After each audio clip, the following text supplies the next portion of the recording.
Quarterfinals na ng FIBA World Cup 2023 at magsisimula ang Day 1 ng labanan ngayong September 5, 2023 na gaganapin sa Mall of Asia Arena, Philippines.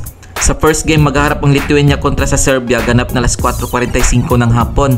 At ang main game naman maglalaban ng bansang Italy at USA ganap na alas 8:40 ng gabi. Sa September 6, 2023 Day 2, sa first game magtotoos ang Germany at Latvia ganap na alas 4:45 ng hapon sa Mall of Asia Arena, Philippines. At sa main game maglalaban ng Canada kontra sa Slovenia ganap na alas 8:30 ng gabi sa Mall of Asia Arena, Philippines. Kung umabot ka dito sa video na to, mag-like na at subscribe. Heto naman ang pwestuhan ng bawat koponan matapos ang classification phase at second round ng FIBA World Cup 2023. Nasa ika-32nd ang bansang Jordan na may kartadang 0 win 5 losses. Ika-31st ang bansang Iran 0 win 5 losses. Ika-38 ang Venezuela 0 win 5 losses. Ika-29th place ang China 1 win 4 losses. Nasa ika-28 spot naman ang Cape Verde 1 win 4 losses. Ika-27 place ang Ivory Coast, 1 win 4 losses at pasok sa Olympic qualifying tournament. Ika-26 place ang Angola, 1 win 4 losses, pasok din sa Olympic qualifying tournament. Ika-25th place ang Mexico, 2 wins 3 losses at qualify sa Olympic qualifying tournament. Ika-24th place naman ang bansang Pilipinas na may kartadang 1 win 4 losses at pasok din sa Olympic qualifying tournament.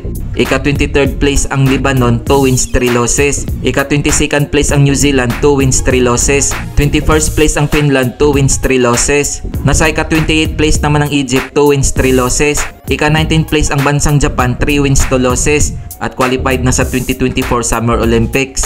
Nasa ika-18th place ang France, 3 wins 2 losses at sila ang host ng 2024 Summer Olympics.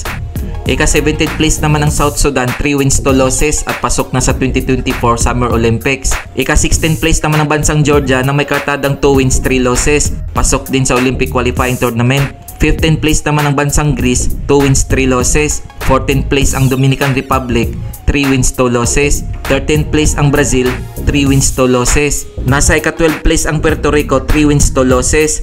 Ika-11th place ang Montenegro, 3 wins 2 losses. Ika-10th place naman ang bansang Australia, 3 wins 2 losses at pasok na sa 2024 Summer Olympics. Ika-9th place ang Spain, 3 wins 2 losses at pasok sa Olympic qualifying tournament. Habang ang ika-8th place hanggang ang magkampiyon ay paglalabanan pa ng mga bansang maglalaro sa quarterfinals.